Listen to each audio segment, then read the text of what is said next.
Welcome to Biblical Foundations, a podcast of the Center for Biblical Studies at Midwestern Baptist Theological Seminary. I'm your co-host, Jimmy Rowe, along with Dr. Andreas Kostenberger.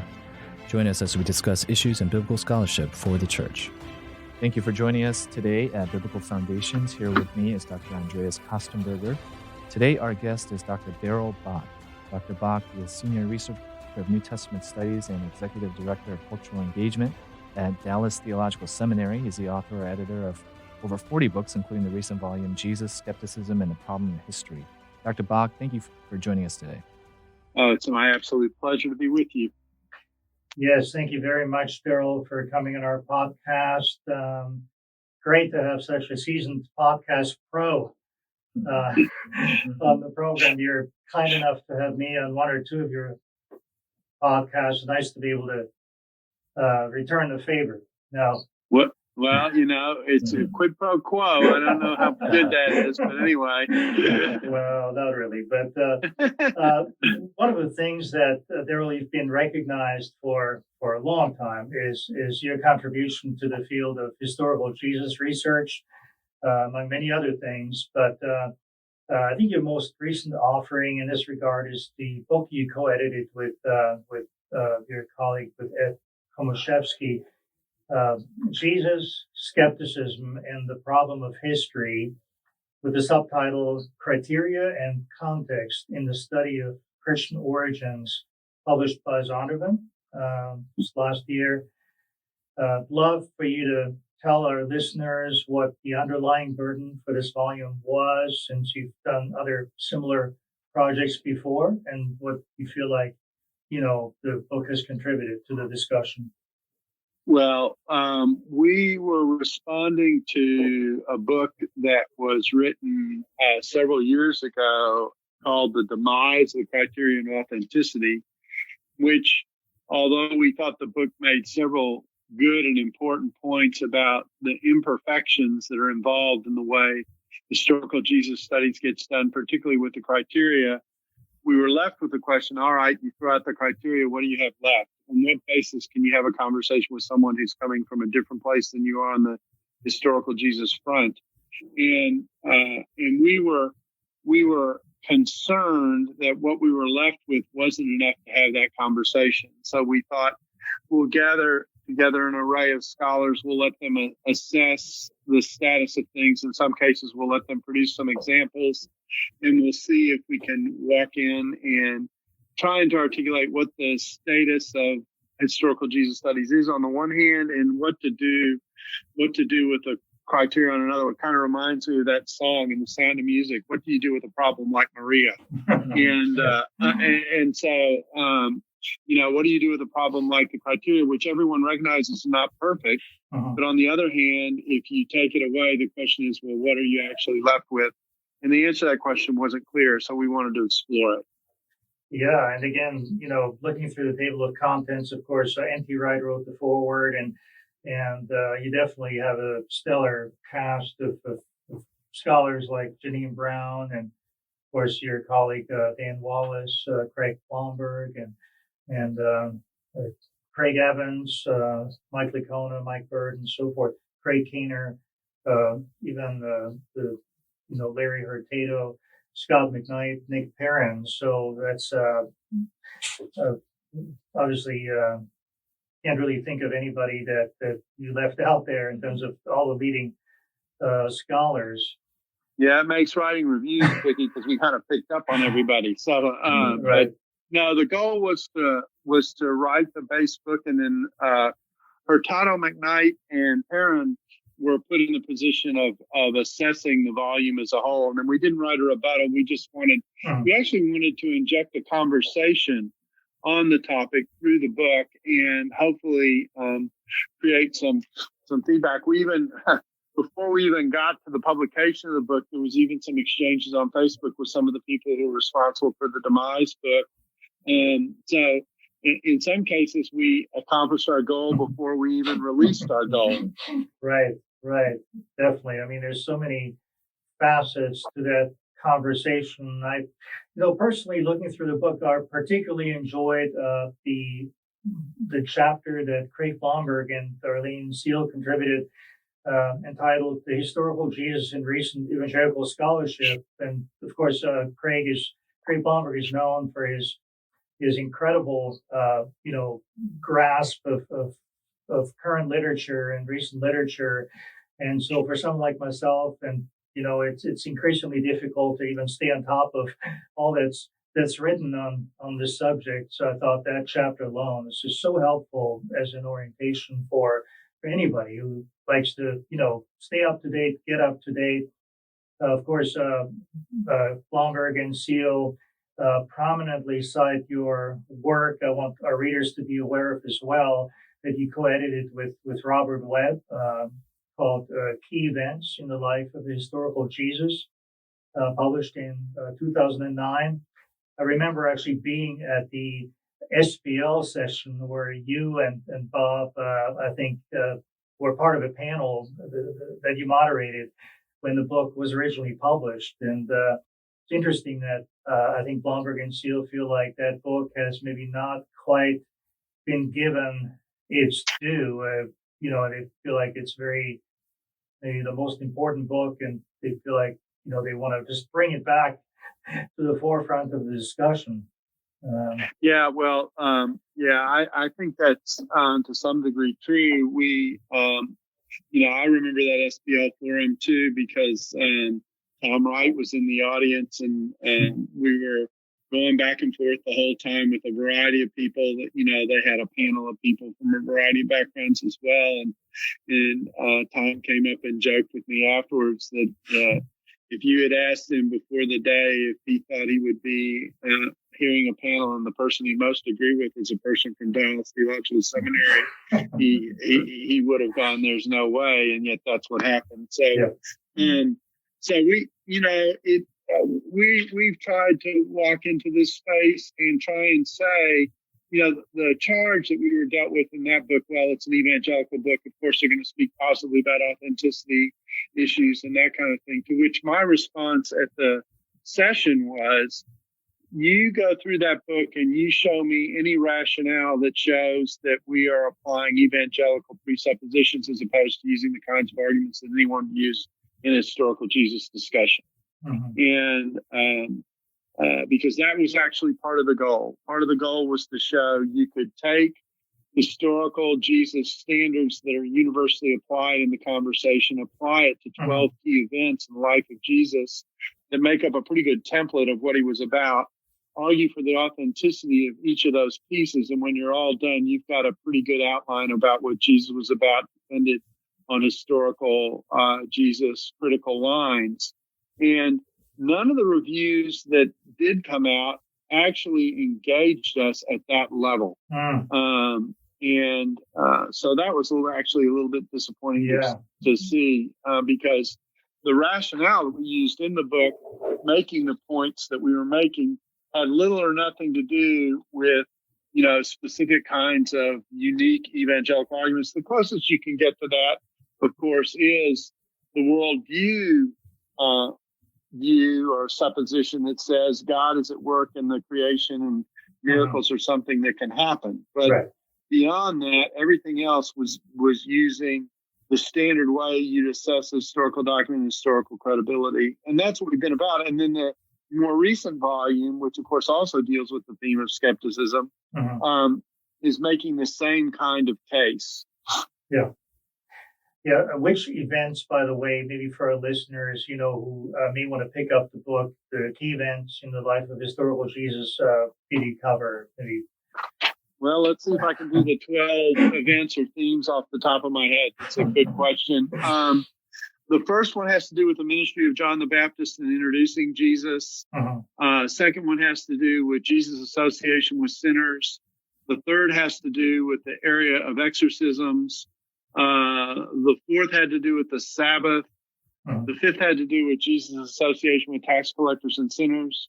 The sixth had to do with the meeting at Caesarea Philippi and the confession of Peter. Then those 6 events were outside the last week, and everything else is in the last week. So that's the triumphal entry, the temple cleansing / prediction of destruction, the Last Supper, the examination of Jesus before the Jewish leadership, the examination of Jesus before Pilate, and the crucifixion. Those were treated together, and then the resurrection. Yes, yes. And again, like you said, if anything, the reviewers may not have really even understood what you're trying to do, or maybe have been biased because of, being biased against evangelical Christians, thinking you would just kind of operate deductively, but you were genuinely trying to be inductive and using the very same criteria that others are using to demonstrate the plausibility of, if not probability of many of those events actually having occurred. That's right. Yeah. And in one sense, we could say we could be right on 8 out of 12 or something like that, and we'd still be able to get pretty far. But we actually tried to make a credible case for the core authenticity of every one of those events. You do that, you're able to talk about what Jesus was about in a pretty significant way. Mm-hmm. Yeah. So, back to the 2019 book, in the chapter by Blomberg and Seal, I like their conclusion. They just have a brief quote here from it's page 66 in the book, where they say, if evangelicals continue with the momentum they've exhibited in recent decades and succeed in throwing off the shackles with which the naysayers from right, left, and even center would chain them, the best days for historical Jesus research may be yet to come. Of course, that sounds rather optimistic, and so I assume, almost eschatological. I mean, So obviously, I assume that you agree with this assessment. So my question would be, what makes you and Craig and the others, Darlene, so hopeful about the future of evangelical Jesus research? Well, I think it's because, one, you've got so many evangelicals participating in the conversation. I mean, I went through a list. I just gave a paper last week in New York at the Yale Club for a thing called the Borough Arc Symposium. It was a gathering of Jews and Messianic Jews about the Jewishness of Jesus and issues between the two groups. And my presentation was on the recent history of discussion about Jesus coming out of a Jewish background. And when I read the list of people who have participated in what's been called the Third Quest, and highlighted the books that are important to that quest, probably 2/3 of that group would be evangelical in origin. So you've already mentioned Craig Evans, Ben Witherington, Craig Keener's written in that area. There's just a whole host of people who've written in that area who come out of an evangelical background, who've contributed to that discussion in one way or another. It is still pretty siloed between the people who speak from an evangelical point of view, who tend to write their stuff, and then everybody else, with not much attention being paid by the non-evangelicals to the evangelicals. Evangelicals pay attention to the non-evangelicals all the time. Right. So that may say something about the openness of the conversation. But at least the amount of data that's being put forward by evangelical writers from an evangelical perspective is actually pretty overwhelming in terms of the scope of Jesus' ministry that's covered by it. Klein Snodgrass has written on the parables. Craig's done a lot of work, particularly in the gospel, in association with issues raised by the Gospel of Mark. Yes. And Robert Webb's done John the Baptist about as thoroughly as anyone can do it. I've covered the examination by the Jewish leadership. Right. Brent Tinman has dealt with the issue of the triumphal entry. I mean, there's just a lot of pieces to the puzzle. Blomberg's dealt with issues of purity and holiness. And so and Witherington's dealt with the whole Christology that comes out of this. So there literally is almost no angle that an evangelical has not addressed in this area. And of course, there's always more detailed work that can be done in the specifics that touch on each one of these areas. Yeah, that's. I think that's very helpful for our listeners as well. You mentioned, some of the works that they may want to avail themselves of, that more specialized work like yours on the accusation of blasphemy at the trial and so forth. I think that's. It's not even just cursory treatments. I mean, those are very technical, scholarly treatments that evangelicals have produced. Now, back to Yeah, in that. fact, Yeah. they've appeared in series that are as high up the academic end as you can get. Key Events was originally in the Boot series, which most people won't know what that means. But and if I fill in the letters, they'll even be more confused because it's Wissenschaftliches Untersuchungen zum Neuen Testament. I mean, it's a German series out of Tübingen, more Seebeck you can't get. More vetted series than that is. Right. And the same was true with my blasphemy monograph. The work that Robert Webb did on John the Baptist was a monograph through JSOT Press, Sheffield Academic Press. That's another well-vetted international series. So many of these works appeared in contexts in which they're alongside works from anybody of any stripe. Yeah, you can't easily dismiss those works as, scholarly lightweight at all. Now, Blomberg and Steele, in their chapter, that quote I read a minute ago, they talk about, naysayers. I guess you mentioned some naysayers from the left who might dismiss the work done by evangelicals. But what about naysayers from the right? To play devil's advocate for a minute, what do you say to those who evangelicals were not sure that participating in the quest for the historical Jesus and engaging in historical Jesus research is compatible with the high view of Scripture? Should we not recognize that historical research can get us only so far, and there is an irreducible faith element that no amount of historical research can bridge? Yeah, I mean, at one level, there are two things to say. On the one hand, they're right, that it is an inherent part of the historical Jesus effort to say you cannot trust Scripture, that Scripture does not have it right, that many people who go into the process are trying to sort out, what is authentic and what isn't. And inauthenticity means that it isn't connected to history. So from that standpoint, they're correct. But I think what they ignore is where we are. Where we are is in a society that's pluralistic, that it has many voices, including many religious voices around, people for whom the idea that the Bible is the inspired word of God doesn't count as a warrant or support for an idea. So if you take that away, the question becomes, how do you make the case for Jesus? Now, some people say, well, you shouldn't take that away. That's offensive to take that away. That's a wonderful position to have if you're a believer. But it's a terrible position to have if you're reaching out to someone who's not a believer. And so how do you even begin to have a conversation that might persuade them to take a more serious look at Jesus, to take him historically seriously, if the one argument you can't use is, well, it's true simply because it's in the Bible? And what underneath that exists so that you can make the point. I like to make the point that one of the challenges that we have today in all our conversations about Jesus is, since we've lost the Judeo-Christian net that operated around much of Western culture for a long time, that is gone. There's no recovering it, the best I can tell. We only sort of had it anyway. But how do you step into that space? And we used to be able to get away with, it's true because it's in the Bible. That was a way you could make an argument. And because of that Judeo-Christian net, there was at least a respect and a regard for the Bible that would take something the Bible raised seriously, and you could make the argument in the warrant or the support for that argument that way. Now you have to do it in the reverse direction.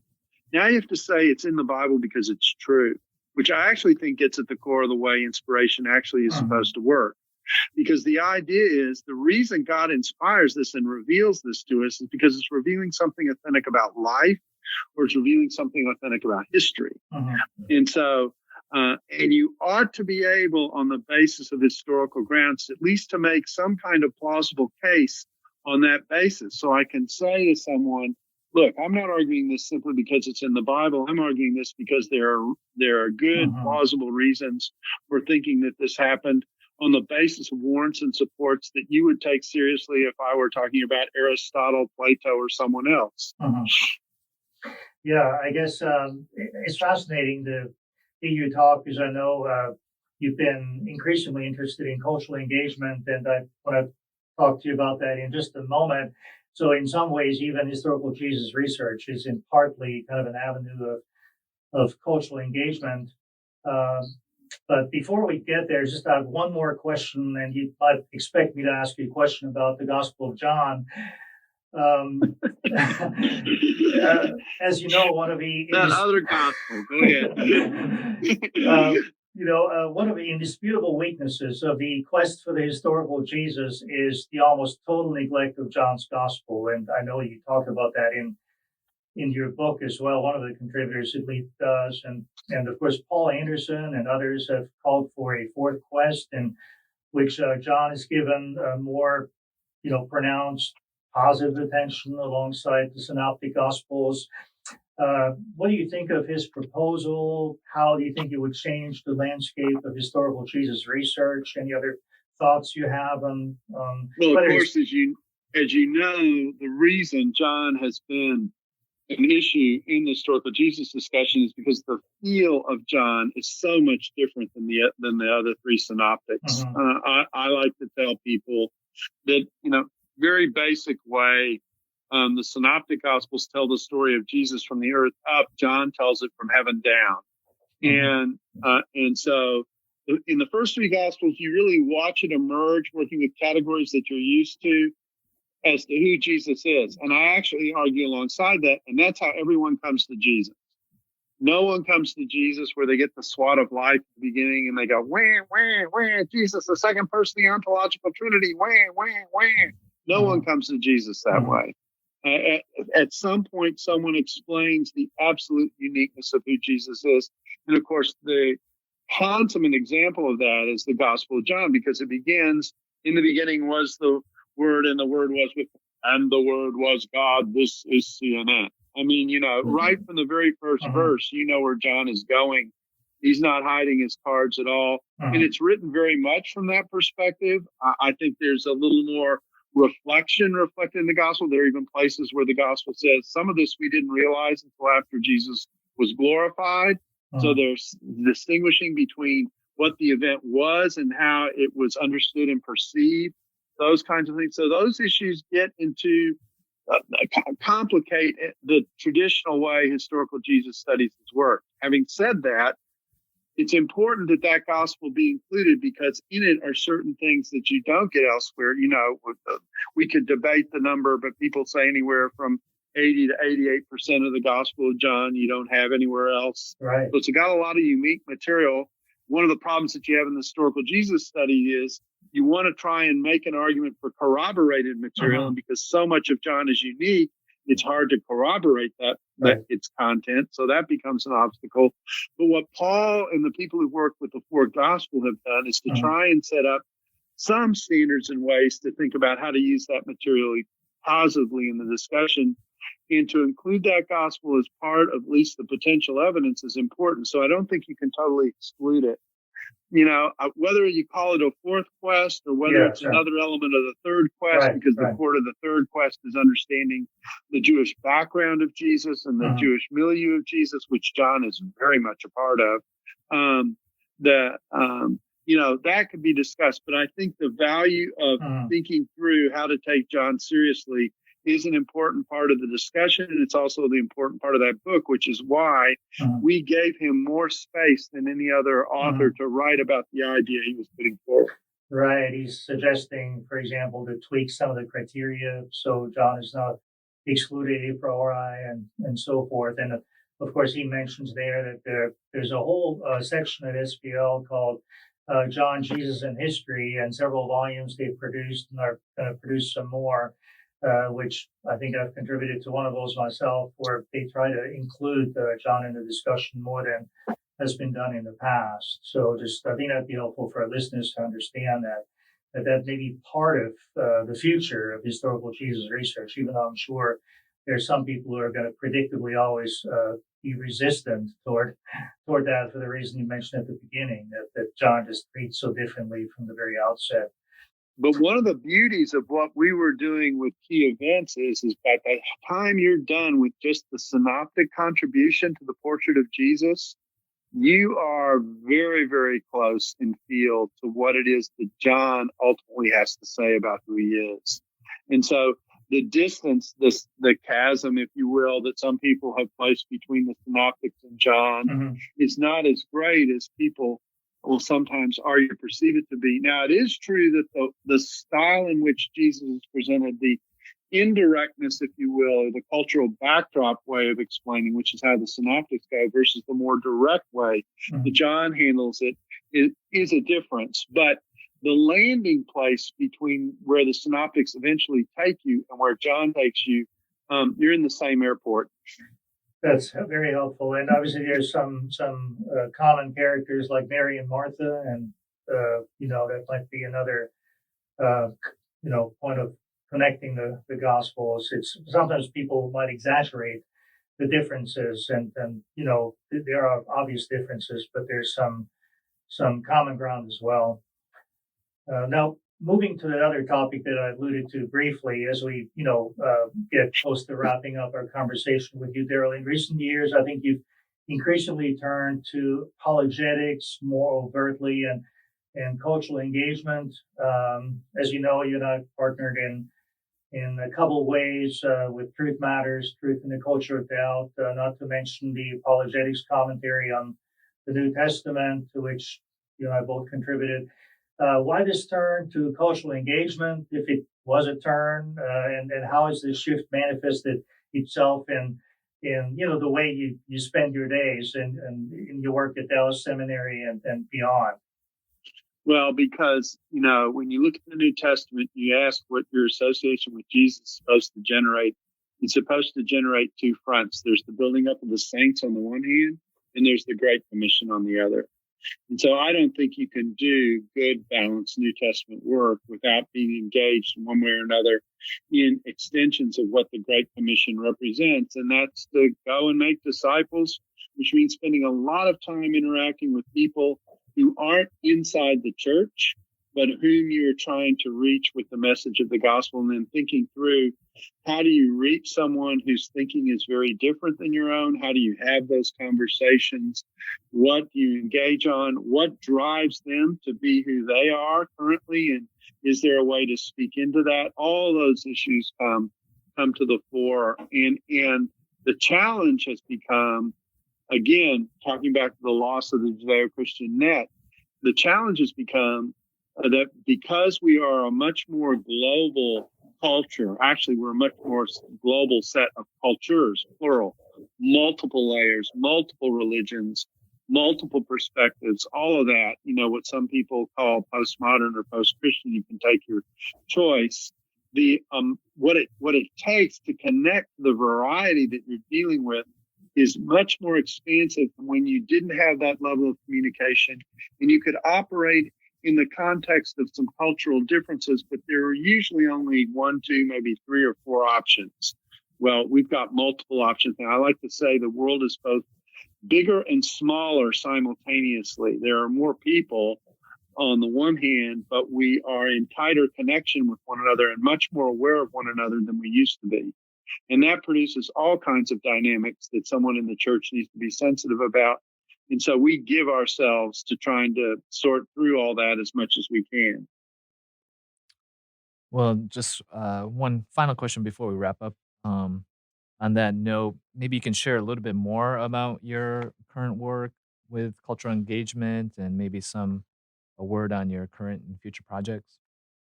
Yeah, I'm in the process of beginning to write for a series for Christianity Today. I don't know if we've settled on the final name yet. It may be called Spaces and Places.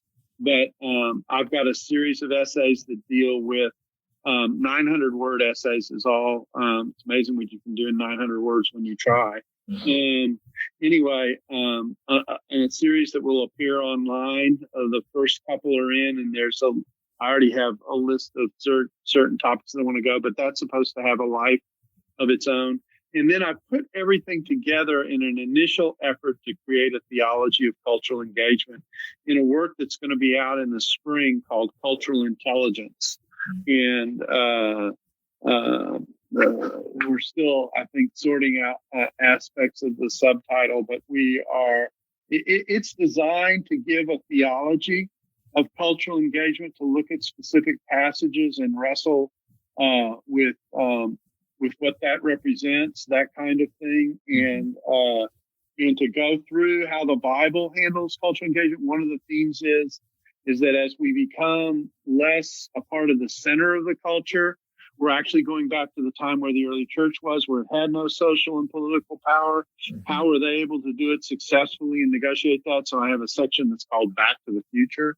But the book is called Cultural Intelligence, Living for God in a Diverse and Pluralistic World.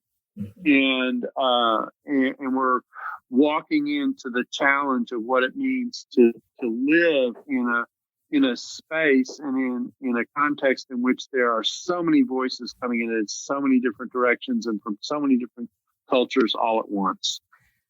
Darrell, that sounds very exciting, and I'm genuinely grateful for your heart in all of this, for your love for the lost, especially love also for the Jewish people, and even transcending sometimes the confines of just academia, and to reach out to real people, to reduce the jargon, and to just just prayerfully set forth a defense of the gospel, especially as you mentioned, in a world that's rapidly changing and in many ways, sadly, not for the better. But we just, in light of Jesus' return, we need to do everything we can. We especially need to do it. We especially need to do it in a context in which things, at least in America, are so totally polarized that the church is risking putting itself in a position where it is so wedded to certain issues that its ability to do its evangelism is being undercut in terms of the message and the credibility, because people think that what believers stand for is strictly either political or ideological. And that's an unfortunate move. Not that some of those things aren't worthy of defense. They are. But the prioritization of them is a problem. And then the tone that we bring to those discussions is also an issue. So the book that comes out in September is designed to suggest that maybe we're having problems in this area because we've gotten kind of a little out of whack biblically, and to try and realign us biblically to the right set of priorities. Well, I appreciate the tone. I agree with you. That's just so important.